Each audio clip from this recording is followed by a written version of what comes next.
Hello, my name is Ava, and welcome to my audio stories for the LUNALIA Festival 2022. Yeah.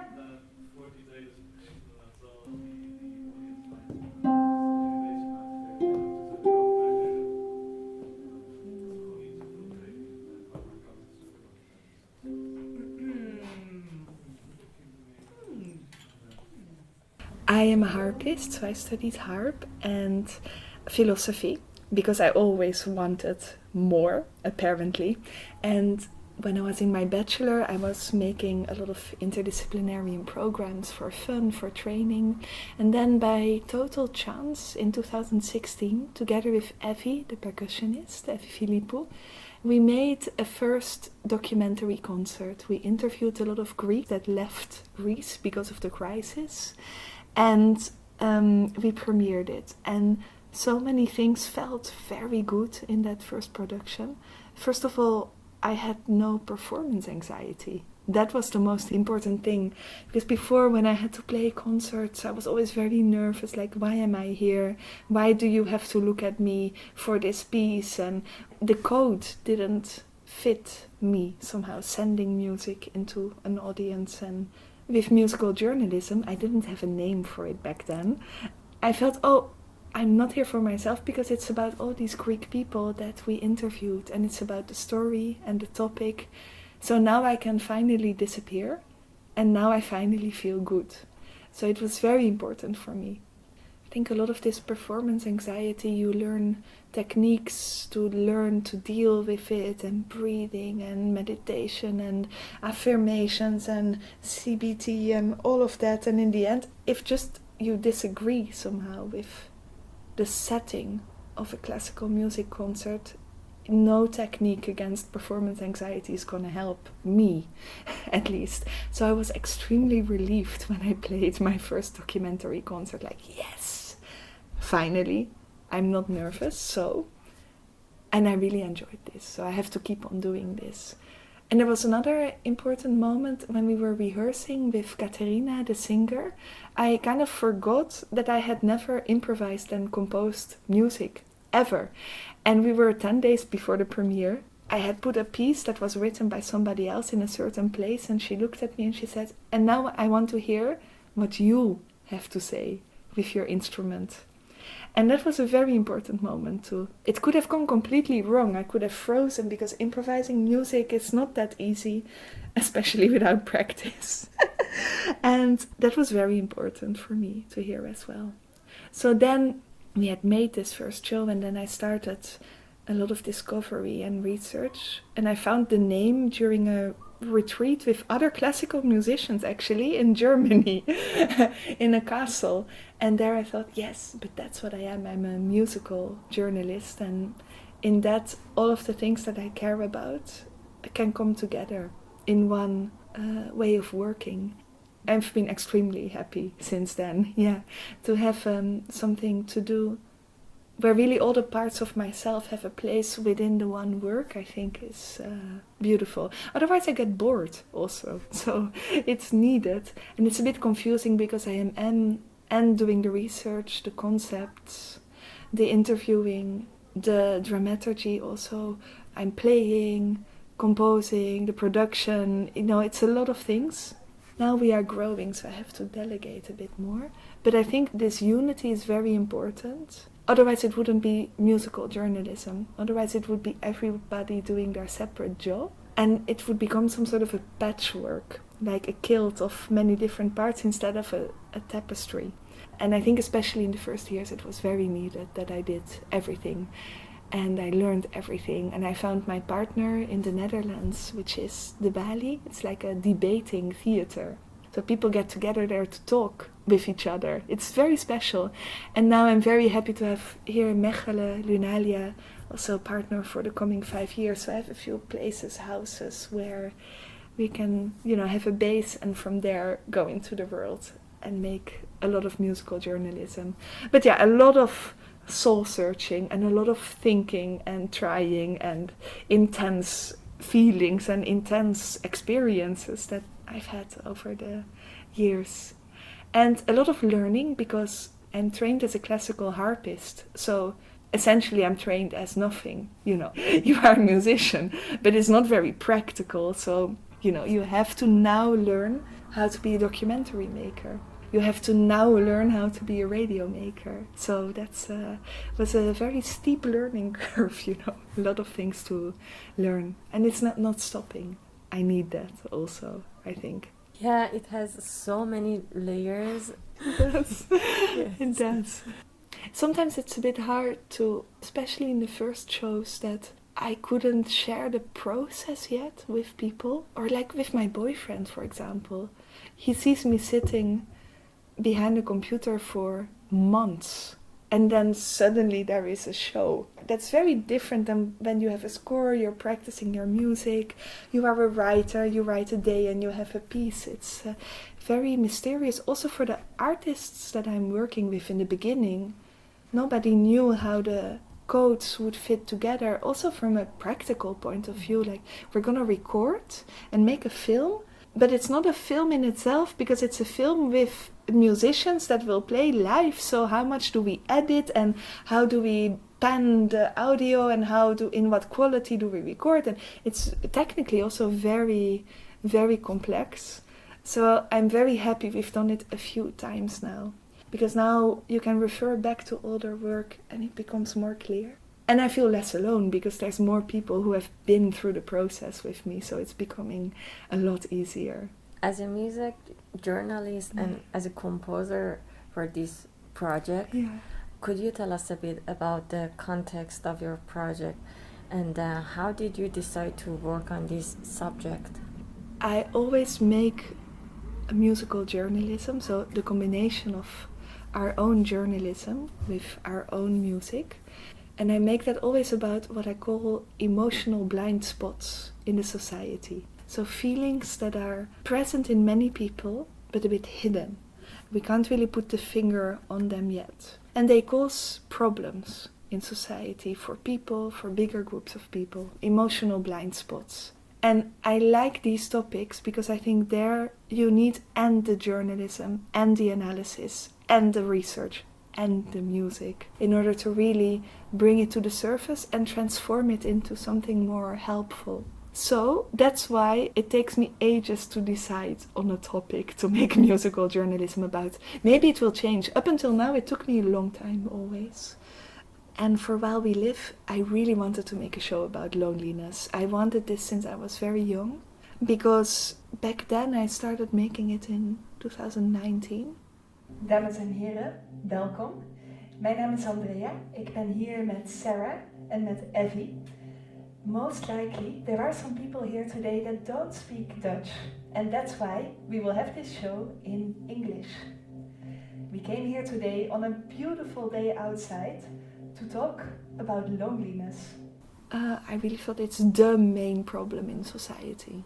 Now I changed opinions. Now I think the main problem is how to feel safe. And I think it's all linked, but you have to grow up to get through these deeper layers. But therefore I thought, lonely, why? People are so lonely, and I love going to the east, to Iran, to Greece, because it's less lonely. Not because of the sun, because of how people are with each other. I want to solve this, I really want to solve this. But loneliness is a terrible subject. It's so dark. I read a lot of books about it, and somebody said it's like being dead, but slower. And I think this is quite accurate, and it's too gruesome for people to recognize that, how existential and big that problem is.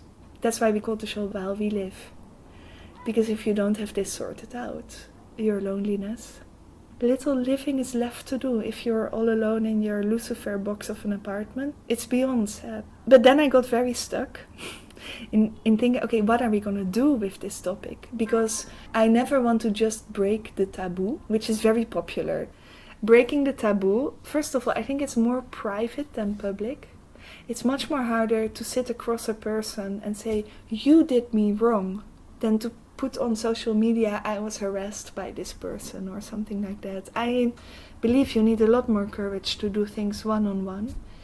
And second, I think starting to talk is also only just the beginning, you know. For a Greek, for an Iranian, we're talking all the time. So this is not the problem, to get talking, to have open communication. Maybe that's a bit ideal. But what do you actually do to solve the loneliness? And the problem is that whenever you have like a government program or an organized program, that's what they do here. We're gonna organize a club, organize an institution, organize a set of rules so that people can come together. Or we're gonna pay somebody to keep somebody else company. And that never works, because you have to want to be with each other. That's why you can lie in a hospital and feel extremely alone, even though you can call the nurse anytime. Because you know, however great she's at her job, you know she's here, and you happen to be here, and she's here because she's paid. So it's a very difficult problem to solve. And I was getting quite depressed because time was ticking and I didn't know what to do, and I didn't know what to do, and I didn't know what to do. How am I going to help? How am I going to help? I don't know. And then my boyfriend, who is Greek, he said, I don't know what you're doing, but you're doing bad. You're not doing well. This is strange. You have to do completely the opposite. And then I thought, damn, what is the opposite of lonely? Jelle, for you, the opposite of lonely. It's not easy, eh? No.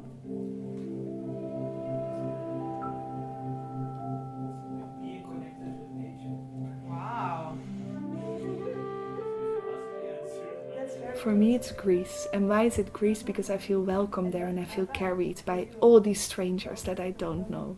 And that's what I like in all of these countries. So Greece is only pars pro toto, like a part that is example for many other countries. It's just a place I had access to because my Greek is good enough now, and I can go there easily and be with those people because the language is important. I think language is very important for journalists. I'm amazed how many journalists are reporting on countries without speaking the languages of those countries. I don't understand how that's possible somehow. Yeah, it's hard. Yeah. Work. I don't know. We have one life. You can decide to put in the time and actually learn. So then I made this crazy social road trip through Greece to figure out, okay, but why does it work like this here? Why do I feel not lonely here?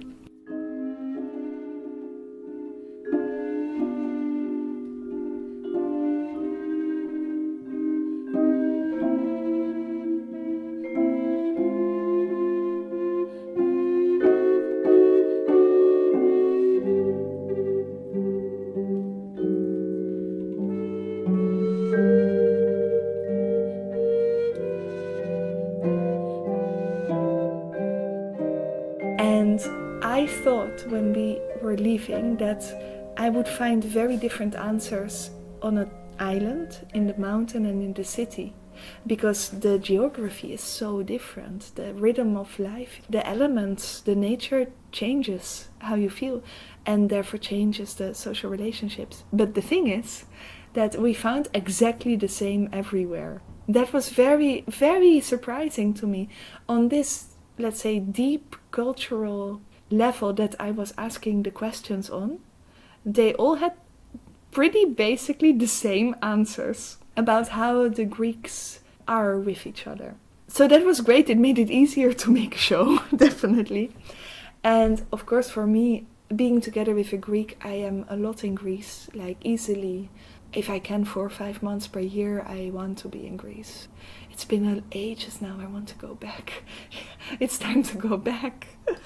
It's a joy to be allowed to do this and really spend all that time with it for 1.5 years. Because I also feel I understand like my family-in-law better, my boyfriend better. Like my life became better. And before I was very frustrated when I came back from Greece, back to Holland, back to Belgium. Like, I don't want to be here. Let me go back. When can I go back? Ugh, people are not nice here to each other. Ugh, I'm frustrated. Ugh, I don't feel good. Let me go back. And this stopped. It's over. I'm much more comfortable being here now since I made this show. I don't know why. I think I appreciate the good much more. I'm less frustrated. It's like the integration process has completed somehow for me. Yeah, Mm. so it means that it has so many aspects of your personal life as well. It does. I try to not show it in the shows. So I don't want to make shows that are about me, but I go through all the motions of experience when I'm making it. So I go very deep. There's this beautiful quote from Ian Brennan, a music producer, and he writes in his book, he says, musicians, maybe artists, are like emotional athletes. And this I really feel, this term helps me a lot. Also to understand why and when I'm exhausted and tired of dealing with my own emotions, the stories and the emotions of other people, and then it's not only representing them, what we are doing is really transforming it into new sounds and it becomes something more. Also with the podcast, with Millennial History, we really felt that. Every project has changed something really deep and fundamental in me, but I don't want to share that on the stage because I don't think it's relevant. Maybe one day I will make a show where it will be relevant, but for now we have a world to save, so there is a bigger goal here than, oh, look at me and my trauma, and I was very lonely as a kid, and please pity me and please be kind to each other. No. No. And I'm annoyed that a lot of the works and books that are written nowadays am I really annoyed? We are very, they call it solipsistic. Looking at your own belly button, looking at your own self the whole time. And then people think that when you just lay it all out on the table, everything that happened in your life, you will make a good work of art. This is a very new and recent phenomenon. To me, that sounds like the easy way. I prefer the hard way. I prefer to look for ways out of impossible problems. And I don't think I have them. I need a lot of people around me to do it together somehow, yes. And how did you choose these artists to work with? Yes. Sarah and Evie, these two amazing ladies. They're amazing, yes, right? They are amazing. They are. So, a few things. On a practical level, musicians, for me, have to be very open because we are creating the music together. I like it when people are political, when they care about political issues. So it's a lot of discussing also when we are rehearsing. And they have to be able to improvise and make their own music. And then, for some reason, I always keep on navigating towards classically trained musicians that then want to do things outside of classical music. I don't know why. Maybe I'm more classical than I think, but maybe it's the level of attention to detail that I like, and sound quality, the quality of the sound, that makes me very happy. It just makes me very happy. And also the ear. So we are doing chamber music, but with a video. So that you know the video so well that you are treating it as a part of a score, but we don't make scores. So it's the level of listening that you have to be able to do is huge. So on a practical level, that. But more important, I've decided before making While We Live, I don't care about the instruments that people play anymore. Because normally when you make a show, you will choose on instrument. I want a tuba and voice and violin, and then we're gonna make a score for that. I've decided to never ever care anymore about that, because I want to work with people that I feel good with, because we have to play together, and it's in the word itself. I think that's the basic of it. If you're scared of each other for whatever reason, which can show as nastiness, nervousness, snappiness, you can't play music together. They're like golden people, There are people out there that are so brilliant and ethical in their character, in their communication, in their care for their work, in their responsibility that they take. They're golden people. And I'm really curious what would happen if the whole industry, music industry, would only work with these people and never ever work with people that are egotistical, that are arrogant, that are lazy. Also, we have work to do. I really wonder. I think these people should be really rewarded for who they are. So it also means that I'm gravely upset when we have a big fight. Sometimes it happens, and oh man, that I really take that to heart. I really take it to heart. But that's how I am also, and I try to really do really my best by them. I really want everyone to feel good. So, for example, also when we start a rehearsal phase, and if there are quotes or phrases that people don't feel good with, they go out. Or we talk and talk until we find a way of interpreting that everyone feels fine with it. Because we have to perform it. We are living it. We are there with the audience, so it has to be real. And you can't force that. But you can definitely do things that are only about practical ethics and taking care of the work of each other that are very important. And I want these people to be, celebrated for being golden people. Like, apart from the fact how they play, they are just amazing human beings, And it's easy to forget that in a music industry, which is an industry like any other. And where very often it gets you very far to be quite ruthless with other people. And also there's the male-female aspect of it. It's maybe something for a next project, but I'm puzzled, for example, by the fact that there's very few female improvising musicians. And I just think it has to do with, that it's more threatening for us to be noticed for who we are. Because if you're improvising, it's like, that's me, that's my soul, that is now creating this moment with you. Which I think is more threatening for females than for males. So I never wanted to see this as something that is still relevant, but I'm 32 now, and it's becoming present, it's really becoming present. But it was complete chance. I just wanted to play with Evie, and I wanted to play with Sarah to make this show. I think as an audience, we felt that connection too. I mean, the atmosphere. You think so? Yes. Good. It's a balance. People are so sensitive. That's the thing. I think people really feel it when you have a quartet on stage and two people are fighting with each other and they don't want to sleep in the same hotel or so. You will clap at the end and the music is good, but we are so sensitive. We are social beings. We have these mirror neurons that will feel everything. Yeah, my life became much better when I decided I want to play with people who I actually want to play with and who I feel good with. So, thank you very much, Ava, thank again. you. Yeah, I really enjoyed it. It's hard for me to stop this conversation.